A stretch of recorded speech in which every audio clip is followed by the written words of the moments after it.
Welcome back to the unofficial Squarespace Entrepreneur Podcast. My name is Omari Harriban, and today I have with me Sam Crawford of buycrawford.com.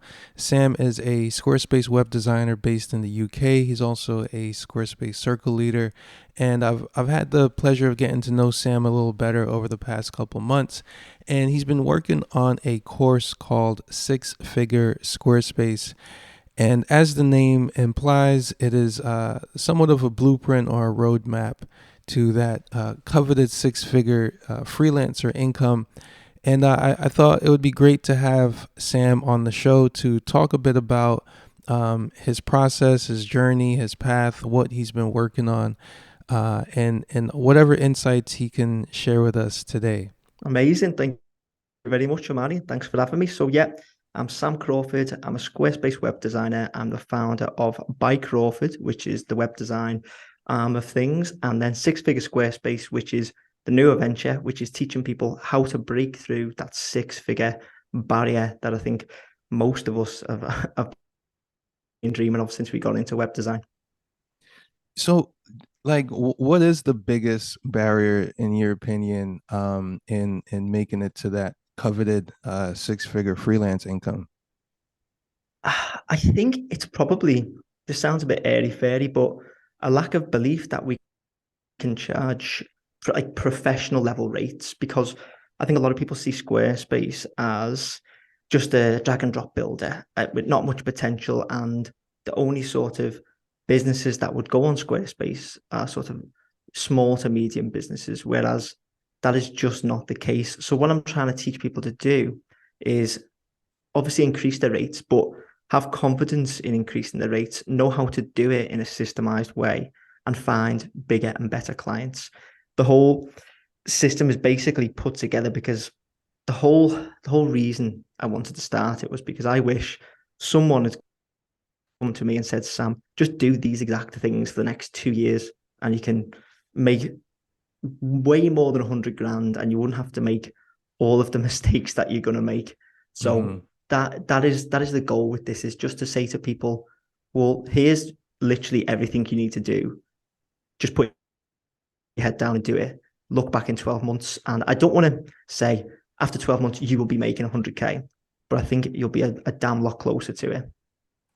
Yeah, I think you're right, especially if you stretch out that time span, 18 months, 24 months. Things are a lot more achievable with focus, um, you know, across like a couple of years versus trying to do this in like 2 months, or 30 days. You mentioned, finding or having the confidence to not only charge higher rates, but to essentially go after bigger clients. Could you describe, like, give us a couple examples of like what constitutes a higher paying client for a Squarespace website? It really, I hate to be that guy, but it really does depend. So I've had a lot of my clients with the larger budgets tend to be like organizations, so Mm-hmm. non-profits mainly in the US. And one of the sort of harsh truths is that in the UK, virtually nobody or virtually no businesses have the big money. So if you want the big paying clients, it's going to have to be in the US. So now 70 to 75% of my clients are US based, or at least North America based. So US, Canada. And yeah, a lot of them tend to be non-profit organizations. And then I've had a lot of, I guess, what would you call them? Corporations. Mm-hmm. Whereas, and these people just want more of a presence. Whereas the smaller businesses or the small to medium sized businesses kind of want commerce. And I've found that those who want the commerce stuff on a smaller level, they Mm-hmm. don't have the budgets of these people who just want a presence online.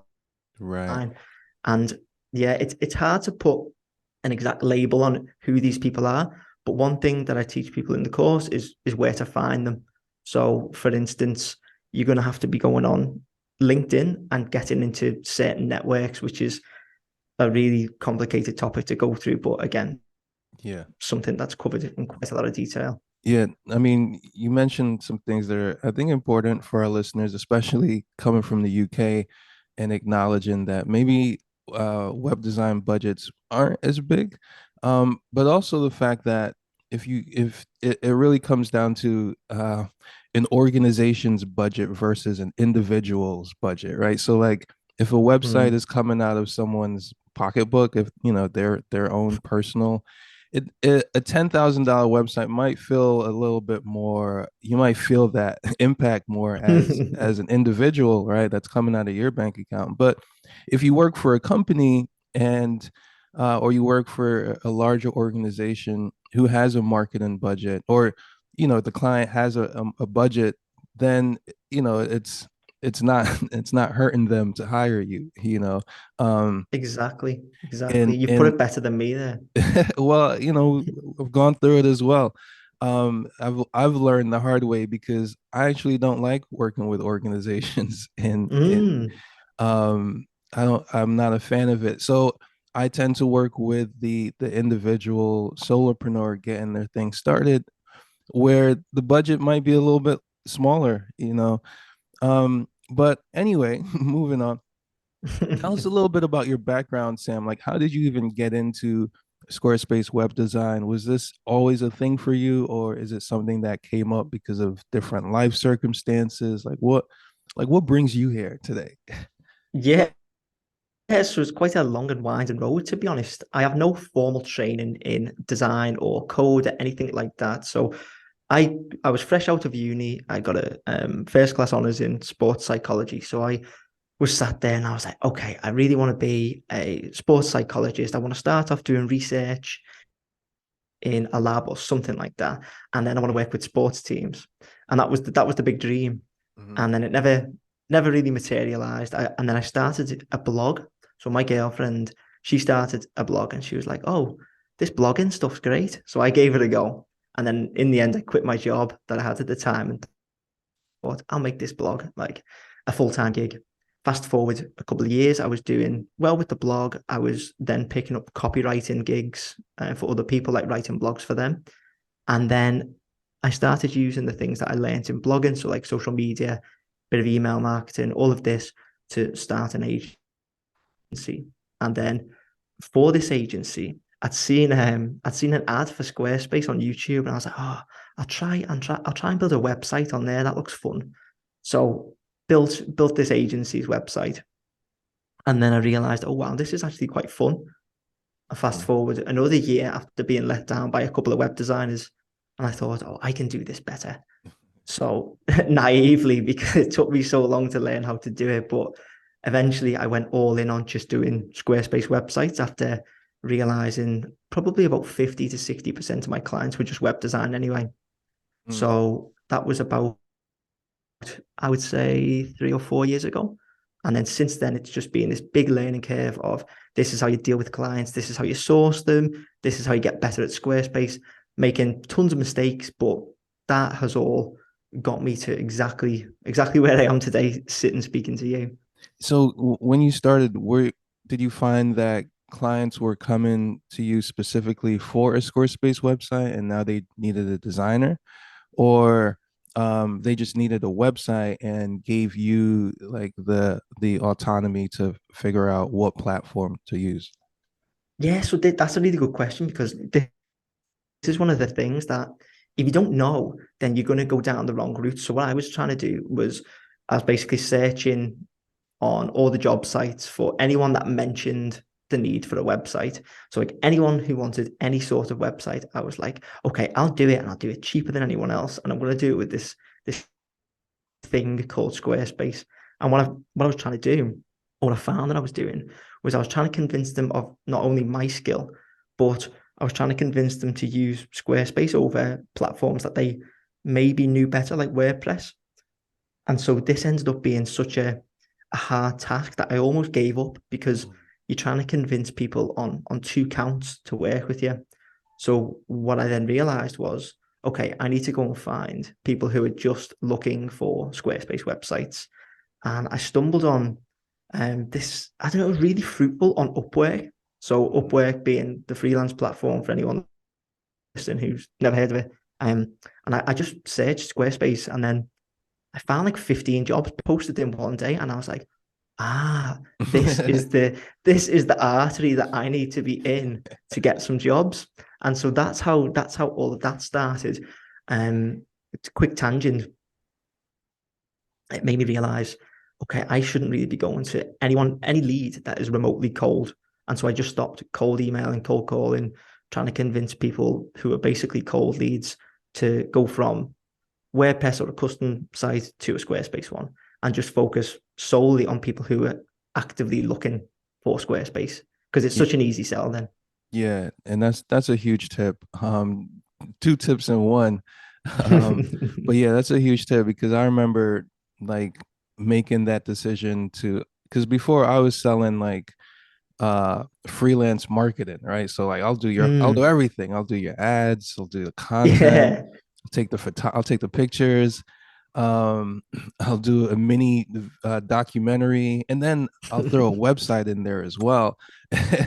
And it wasn't until I stripped everything back to just the website, and then just like you, um I remember I the first place that I started going for clients was Craigslist, which many might consider to be like I don't know where they would consider it, but like after a week, I opened up Upwork, and I had used Upwork as a client before, so I'd hired freelancers on Upwork Mm, for Squarespace services, but I had believed something that like I shouldn't be on there or whatever.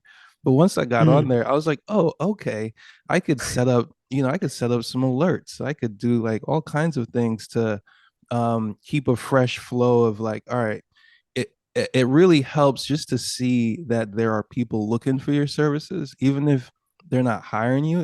To go from like not knowing if there's anyone looking to like seeing, mm. okay, there's people might not have big budgets right now, or might, but there's a flow. And once you get into the flow, like you said, the artery, then I remember I only have, if I when I look back at my Upwork record, I probably only made like a little over $1,000 on the Mhm. platform. But those first like two or three clients that I got from the platform became longer term clients, and then just led to, getting clients off the platform. So That's how it anyway, goes. yeah, I feel like I just told a long story there. But No, no. Keep it going. I'm enjoying it. yeah, but yeah, that's kind of how I got my start as well. So just, make finding clients who have already decided on something makes your job in the sales process a lot easier. And I was talking to the Squarespace team in our last Mm. episode, and I was telling them off the air, like, if we do another follow-up talk, like I would rather talk about my confessions as a failed freelancer because I never made it as far as you've made it in terms of building a really successful freelance business. I Mm. kind of like failed and failed and then failed some more. That's how and greatness starts, though, isn't it? and yeah, and had to figure out a different path for myself. But I love the thing that I do love is I love the client getting processed. Like, and I don't even like to use the word getting because like Mm. it's more of a you're de-risking the client's decision making. Like that's how I think Yeah, about it. It's like the client has to make a very difficult decision. Maybe they're vetting multiple people. There's a lot going on. Um, Whoever can make it as easy as possible for them to make a decision is the person they're going to go with. And absolutely. I've found that to really, really help. Like, excuse me, especially like on the internet, right? You're dealing with a stranger, someone's coming out of nowhere. um, as Yeah, many yeah. as many things as you can set up to kind of like justify who you are. Like for example, Sam, like I saw your name for like years before I actually met you, just virtually. Like, and I Yeah, think that's because you did a similar thing where you just make your presence like everywhere that someone could possibly be looking for a thing. Um, exactly. like, That's what you've got to do. You've got to spread yourself essentially everywhere that a possible client or connection could find you. It's there's a book. I think it's called like "Be So Good They Can't Ignore You." But I Mhm. I take it the other way. I just say so everywhere that they can't ignore you.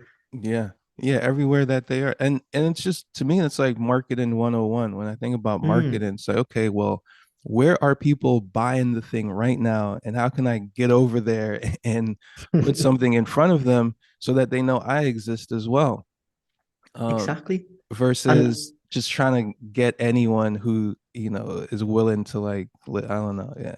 It doesn't yeah, work. no, I agree. And just to go back to your point on making things as easy for the client as possible, it's so true because if someone is literally going to pay you 10 to 15 grand to build this thing that doesn't even exist, like you have to sell them the future. So you have to sell them on something that isn't built. And then you also have to make it, you have to convince them and then make it easy. So what I tend to do, a few tidbits here, but I call it the frictionless process. So Hmm. you want to be the person that makes the client's life so easy that it's a no-brainer. So you want to make it that easy that they think, yeah, 15 grand, this is the person that I trust with that. And so the way I do it is everything is basically automated, so they don't have to think to do anything. So it starts with a Calendly link. So they, instead of having to email me and then we go, oh, when are you free? Okay, I'm free maybe this day on this date and whatever. They can just book a time that works for them. And then the call link goes straight to them on the calendar. So it's not another email. It's just, okay, I know that I have to click this. Hmm. Then we come off the call. I send them an onboard form. It's not, okay, tell me some goals about the site. Like it's structured questions. What, give me some examples of sites you like. When's your deadline? What color palette do you have? Blah, blah, blah. Then I'm not going to take you through the whole process because I'm going to bore everyone. But essentially, what I'll do after that is I'll send a proposal. They can read through a proposal, but on the proposal, there's a accept or decline button. So if they want to go forward, they don't have to email me again. They can just click accept. It auto generates an invoice and they can pay there and then because it generates a payment gateway as well. So in all of those things, the client hasn't had to email me once. They can go through. There's links to like my work, testimonials, sort of accreditations, so they know, okay, here's the social proof. If I wanted to get in touch with them, I could email them, but realistically, I don't need to. And so they can go through the whole process, making it life as easy as possible. Whereas other people might be constantly chasing them on email, trying to say, oh, can we arrange a call at this time? Or this is how good I am. Here's some links to my work. Whereas what you want to do is just have the client be able to go bang, bang, bang. Okay, I'll go with you. Got you. I hope that And makes sense, by the way, and I didn't just no, go on some crazy ramble. no, it does because each touch point that you mentioned, you smoothed it out so that there's none of that like resistance or unnecessary back and forth that would typically have to happen. Um, Mm, you're no stranger to online courses, right? You've got blog lifestyle mastery. Now you got six figure mhm. Squarespace on the way. What have you on the course creation side of things, like what have you learned from your first foray as a blogger to now? So in terms of the course creation side of things, I'll go through creating the blog lifestyle mastery course first. So it's at first it was really really difficult because a I set a very short time frame to get it live. I think it was like 2 months. And so what I found was that I was super stressed doing the course, and then some of the seminars I wasn't a big fan of, and so I had to re-record them afterwards. And Mhm. what I also would have liked to have done was set up a wait list and be able to communicate with people who were coming into the course or people who were coming onto the wait list to actually get their feedback on exactly what they wanted within that course. Mhm. Now, looking back, or well, yeah, looking back, I would have done that, but we've still got about 250 people in that course, so it is really good. But I know that it could be even better. And so I do plan to go through the sort of the roster of members, get feedback, and make it even better. But what I've done from all the stuff that I've learned from that is for Six Figure Squarespace, straight from the off, I set up a wait list. That wait list is still active at the time of us chatting here. And what I've done is I've jumped on calls. I've said, whoever wants a $20 Amazon gift voucher, jump on a 20-minute call with me. Tell me exactly what you want in the course. How can I actually help you the most? How can you get the very, or what are your sticking points and how can I actually help with it?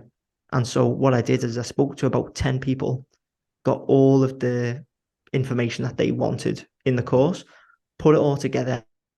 And in the end, I ended up with a behemoth. So the course, I finished recording the final seminar yesterday or the day before. So we're at 75 seminars now. So it's an absolute beast. But I know that if you were to go through every single one of those, it would be, I would say, unrealistic not to increase your income. And so I know that from all of the feedback that I've had, I've been able to implement that before it even gets recorded. And that is the biggest lesson that I'll take forward. Yeah. And back to the blogging, how, because you've got articles, you've got YouTube videos. How would you say blogging has set you up for the kind of business that you run now? I think blogging was the best thing I ever did. And I actually still do it. Like I have a personal blog called The Man Blueprint. That's basically all about self-improvement. That's what got me into blogging. And it made me such a better communicator because it made me basically get better at getting my point across and communicating with sort of strangers online and being able to sell things, engage with people, um, and create, I guess, a brand online because the blog itself is still like really successful. It wasn't just a side hustle, like it was my entire income for like 2 years. Mm. And yeah, it's basically taught me everything. It gave me the foundations for everything that I do now. So how to create content that I know resonates with people, how to market myself on social media, how to write good emails to, again, engage people, get them to almost come together in a community. One thing I want to do with Six Figure Squarespace is create that Facebook community. And so I want to use this, I guess, the skills that blogging has taught me to build this community. And I think if I didn't start that, I've been through my origin story. Like if I didn't start that, all of the dominoes wouldn't have fell to get me to where I am, uh, to where I am now. So without sounding Yeah. too cliche, I mean, yeah, best thing I ever done. No, I get it. And in terms of like, because at a certain point, I think content output becomes prolific when it's regular, it's consistent, and it's hitting a certain topic. Like, how do you make time for your client work and also marketing your business? Yeah, so what I like to do is on Trello. So I use Trello to basically plan all of my days. And what I have on specifically a Friday for the content stuff is a content tab. And what I'll do is I'll sit down and I'll record 3 YouTube videos. And then with the transcript of that, I'll turn them into blog posts. And that whole process, and then I'll turn them into LinkedIn posts. But that whole process probably takes about 4 hours. So I know if I can just dedicate 4 hours per week to the Mm, content, that will take care of itself.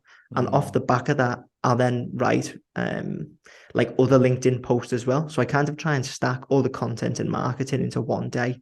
So mhm. then for my clients and whatnot, the mental bandwidth is just completely open again. So I'm one of those people, I guess most people like this, but I hate things being unfinished and hanging over my head.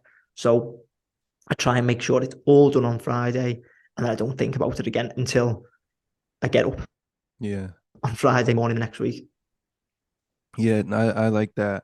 I haven't been able to do that myself, but when I do it, I get great results. That's That the thing. It's difficult, isn't it? Like you need to build up a bit of momentum, I guess. Yeah, but I mean, I got some momentum now, and I love it. It's like, all right, what can I batch now? As in, like, I still have to like stay on like I still have to rotate, but Yeah. I'm rotating these different batches of stuff, so it's fun. Well, I've Um, seen you doing tons of stuff. What's the chat? Well, how is the chat GPT oh integration going at the yeah, minute? so I've had a lot of fun with that. So I've been work since January, since I started playing with Chat GPT. I wanted to create a customer service bot for my plugin support ticket side of Mm. things.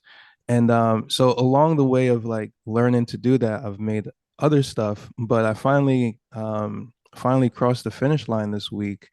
Oh, And nice. yeah, so now any, customer ticket that comes in, they can either DIY, they can either just ask the support bot, or they can, put in a regular ticket like usual, and I'll ask the support bot myself. Yeah.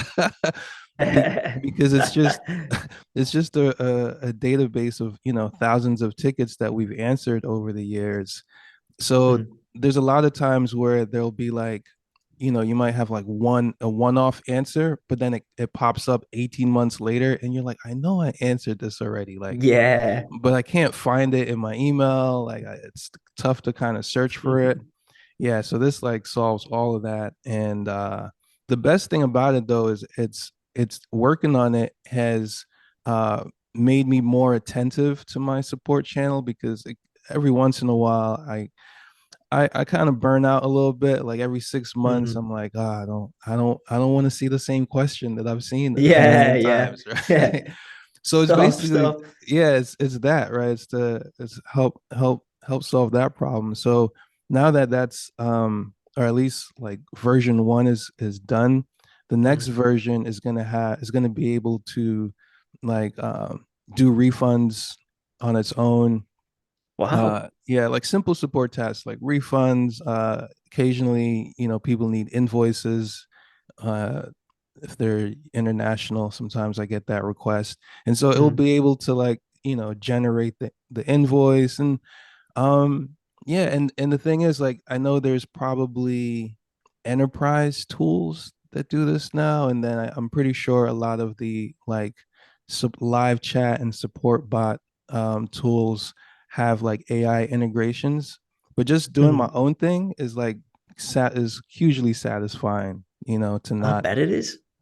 depend on someone else's SaaS product, especially like not being a coder as well. It's like, yeah. Mm. Yeah. No, that's amazing. I love that. Yeah, man. I don't think I've ever heard of a bot that had the authority to give refunds. Because if that doesn't exist, you need to patent that and get it sold to a bigger enterprise. Yeah, well, my first course of action is like I'll show folks how I did what I did. Mm. And then if someone else wants to do that, because that's the thing, I've come far enough to know, like, yeah, I don't really want to run that kind of business or get that Yeah. kind. There's certain things I don't want to lift up off the ground. Yeah, that makes sense. Even if I could build it on the ground, I don't want to lift it up. I'll give you my build instructions instead. So Very yeah, kind. if anyone wants to learn how to make AI powered chatbots, I do have a course on the topic. Yeah. Where, any type of data that you want to be able to query in unique and interesting ways, like now is the best time to be able to do that. And yeah, like I said, there's like a ton of every this morning I started looking. I'm like, all right, now that I've done my own project, now let me look and see what else is out there, like on the market in terms of a product.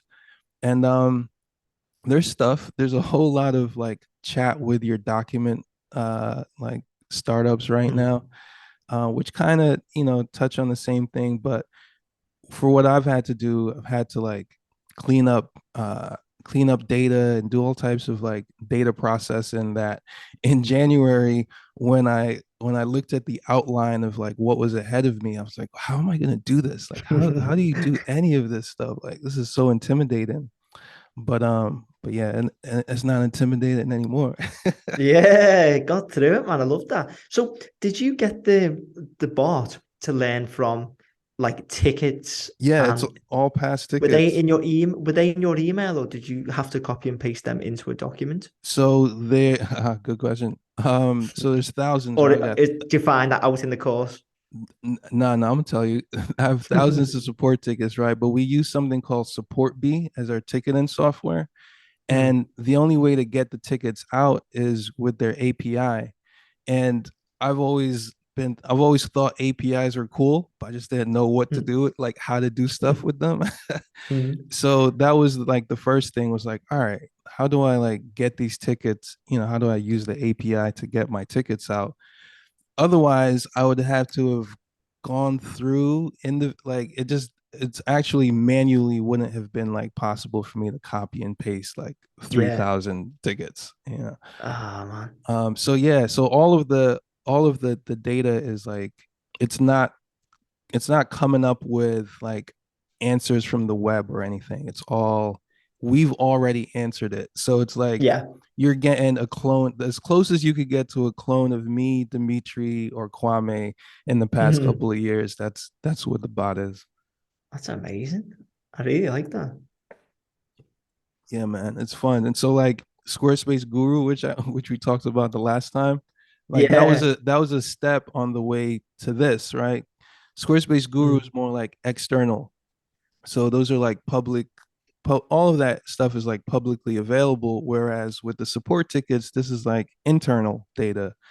Yeah. So it's a little bit more sensitive and just took a little bit more tweaking to get right. But it's a lot more valuable, I guess, to your Ex- actual customers. yeah, exactly, exactly. This is Yeah. where all the value is. And then like the next thing I want to do is some type of CRM, customer relationship management tool that leverages, AI as well, for insights. So, um, you know, I can basically load up a couple years worth of sales data, or email data, and then be able to extract insights as to who my best customers are, or what are certain patterns or trends that I just can't see right now. Maybe it's not, I can't see it in my analytics or whatever, Mm. but the data's there. Yeah, now I can. Now I'm like a hobby data scientist. Hey, it's not a bad hobby to have, though, is it? No, it's good. I like data.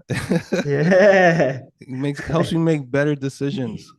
And to answer your question, 100%. like that's where I'm at right now. It's like I got a lot of years of like trying a bunch of stuff, like so many years of trying stuff, and then I've got a lot of years of just letting it sit. And like I'm not touching anything. So like even right now, I haven't touched my SEO stuff in a while, right? But because I haven't touched it in a while, I now have like great data about what I need to do. So Yeah. that kind of thing. That's where Excuse I've me. my headspace has been is like, all right, how do I align things that interest me, AI, with things I need to do right now, support, with things that I want to do down the road, better insights for stuff that I'm creating. So yeah, that's how I've like aligned everything so that I get the best out of I try to get the best out of everything, right? So as I'm Yeah, it doing seems like you're something, doing it. it's like it's because I'm interested and I need to focus on something parallel, Hmm. and that's been working out. Well, I think you need an interest in it as well. Otherwise, if you weren't interested in data and you were literally spending what 4 months Oh coding through yeah, yeah, support queries, I don't think you'd make it. yeah. No, not at all. But in the time before that, like I would avoid tickets sometimes. I'm like, oh man, I don't want to do it Yeah, today. yeah. But that pile up is the worst because like it eats up so much of that mental bandwidth. Oh man, I bet. Like I bet. it's the thing that I hate the worst is like to leave people like needing something from me. It's like It's hanging over you, isn't it? Then that's what yeah. it is. It's the cloud over your head. Hmm. But when that cloud is gone, um, I'm much more efficient because Yeah. like today, like if something comes up, like I'll be able to devote myself to it 100%. Whereas if something came up and there were 10 other things waiting, it's like, oh no, it's just gonna keep going. Yeah, the straw that broke the camel's back. Yeah, man. So, Sam, last question, right? Since we're on the topic of AI, you just dropped a video using AI to build a Squarespace website. What if someone clicks on that now, what are they gonna get? So they're going to see me doing a live build of a Squarespace website, and it's using what Squarespace have just rolled out. So it's called Squarespace Blueprint. And what it does is it basically takes some prompts. So it's going to ask you certain questions about what you want from a website, and then it's going to take you through the build process. So it will help you paint by numbers for the homepage, and then it will build out the rest of the pages for you. Then you can go in and make the edits yourself. And what I like about this is it's not solely reliant on AI. So AI is the starter gun that gets you, that gets you going. And then what you can do is make manual changes. You can give it that human touch. Because I think when you see something that's made solely by AI, you can tell straight away. So I think this is a real great step for Squarespace, especially for users who are maybe web literate to get started, get into making their own website. So that's what they'll see. They'll see me literally doing it for the first time, having a bit of a laugh with it, but taking you through exactly how to do it. Yeah. Yeah, I was playing with it the other day too. I think it What had do you been think? it had been out before, I guess maybe in like, I don't know, maybe they're A/B testing it for a while. Um, but yeah, Mm. it reminds me of, so maybe a year ago I was playing with Wix and doing a lot of comparisons, and Wix actually is three different products. And their most basic level product, the onboarding process reminds me of this. um That's where interesting. yeah, where you kind of just set it up with some kind of it's the most limited in terms of customization, Mm. but it's the fastest way to like get something up. um so where Squarespace is like one product, or I guess you can consider it two, with Fluid Engine being like Mm. a plugin to plugin number to product one. Wix is like their Wix's best product, Editor X, is like it's pretty good. It's Yeah, like from what I've you would heard good want things. from a a website like building platform. Mm. um so yeah, it was just interesting that, to see that like split where this other platform has like three different products, but Squarespace is like three in one because you can do all those three things in one. But yeah, That's what I anyway, like about it. Yeah. yeah, I like that laser focus on this is the product that you get. And yeah, there's no room to misconstrue what you're actually getting then. yeah, it's interesting, man. I'm definitely a Squarespace like loyalist. Like if I'm gonna Yeah, start same. start a site, like there's no reason for me to start a site anywhere else. I've tried. That's the reason. Yeah. Like that's how come I know about other platforms. I've tried them out. I'm like, yeah, I'll give this a shot. But then there's something about the workflow with Squarespace where even if something is like limiting, or even if there's something that like constrains you, I find I think as creatives that helps my process to know that, Mm. I can get stuck, but then I can like work my way around it. I mean, Always a that's workaround, all isn't there? my business is built off of that premise. Is that, Yeah. you Yeah, know thinking about the Lightbox plugin. like all of them. Yeah. Yeah, and yeah, true. and it's fun too because the stuff that Squarespace builds into the platform, there's always still features that we have that people still need.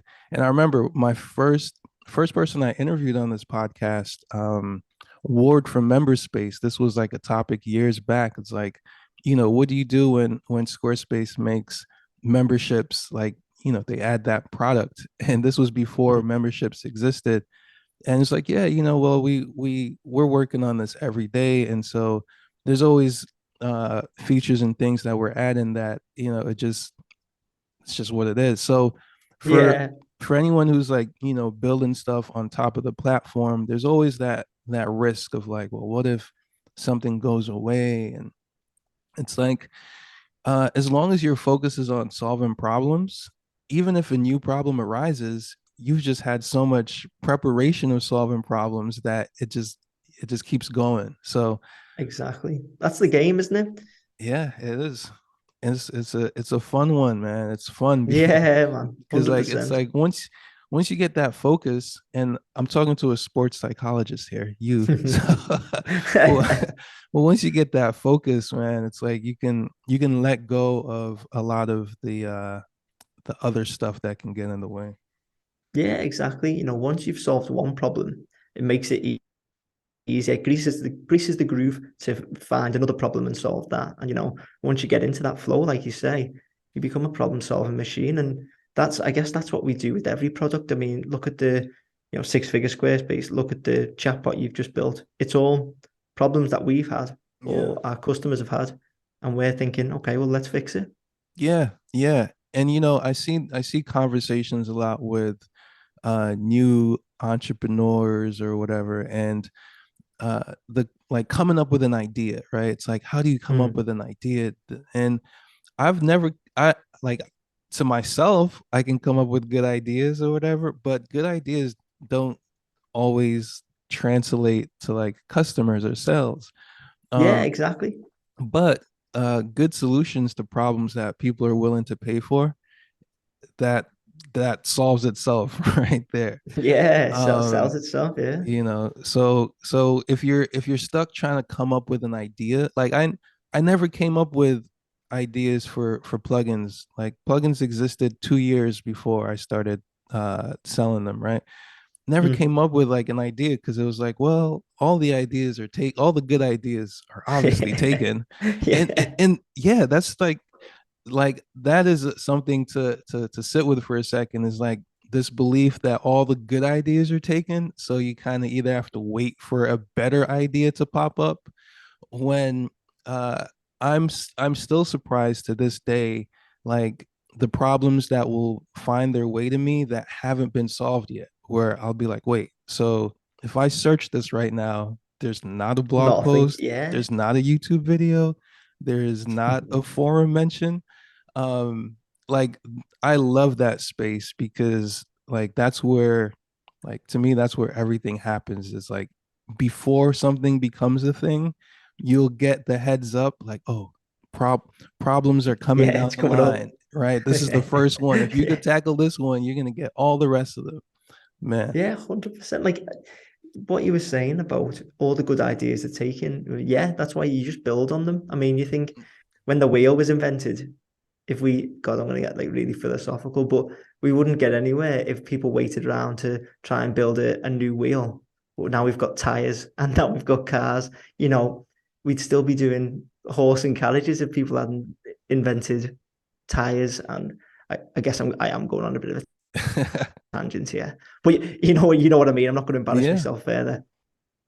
Yeah, and then there's distribution. There's like, okay, well, how do I get this solution to other people with the problem? And I mean, that's how we started this conversation, right? It's like, as a web designer, you're solving a big problem for a client. Mm. So it's like, how aware are you of their problem as they perceive it? Like, is it just we need a website immediately, or we need a website because my boss says we need a website and now I need to go find someone, like there's all this nuance to it, where if you can focus on the right thing in the right circumstance, it makes it much easier. You're right. It is. It's all about nuance. And one of the things I always say to people is when you get on a call with someone, you need to find that out. But you don't just go straight in and go, I can fix your problem. I can do this. I can do this. All you Yeah. got to do is ask them what is the problem, and then just listen.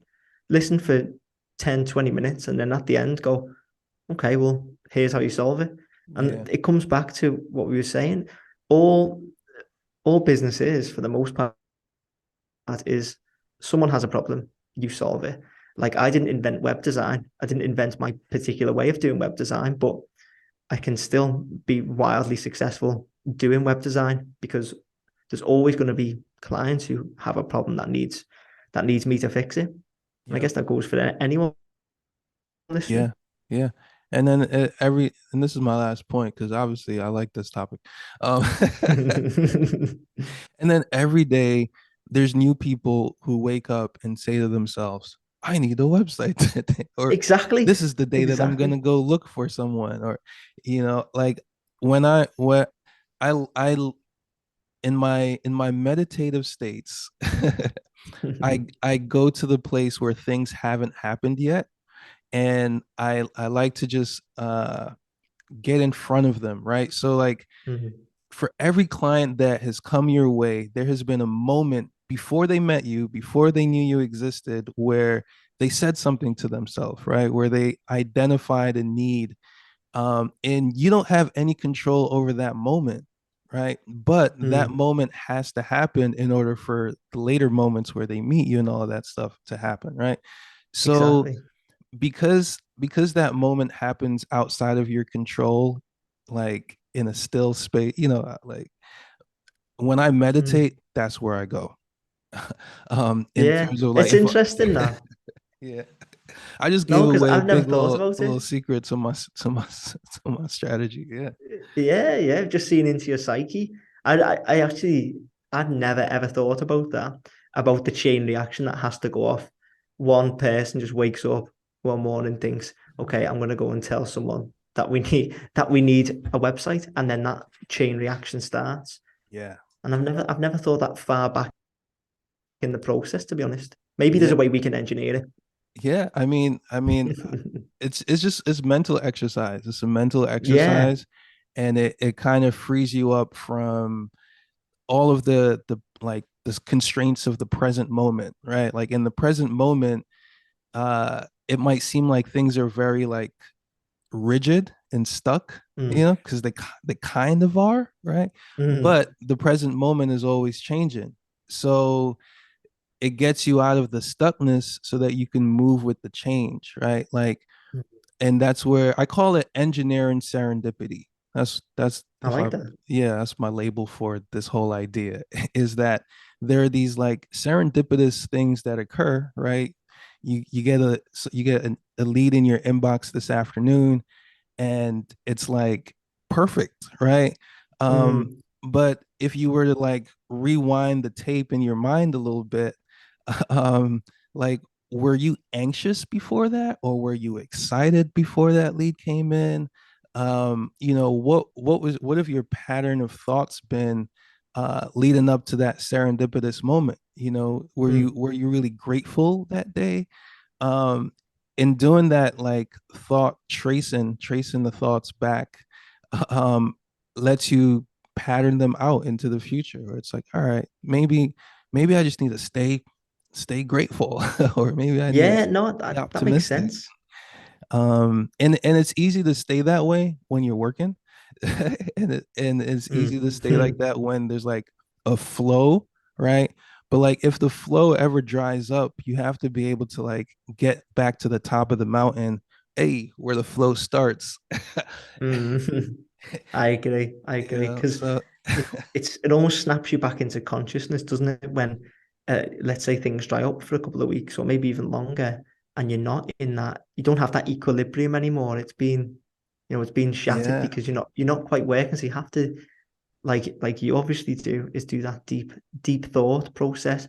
And I've never thought to reverse engineer what feelings I had when my biggest leads dropped. So do you know what? I'm gonna go away and do some work on that. You'll see a YouTube video next week of me engineering serendipity. yeah, man, I love it. Sam, it's been good talking to you. Is there anything you want to leave our listeners with? Thanks a lot, Amari. I would say if you want to learn about how to become a six-figure Squarespace web designer, go to sixfiguresquarespace.com and you can sign up there. Awesome. Sixfiguresquarespace.com, buycrawford.com, themanblueprint.com. Guys got a lot of dot coms. All right, Sam, peace.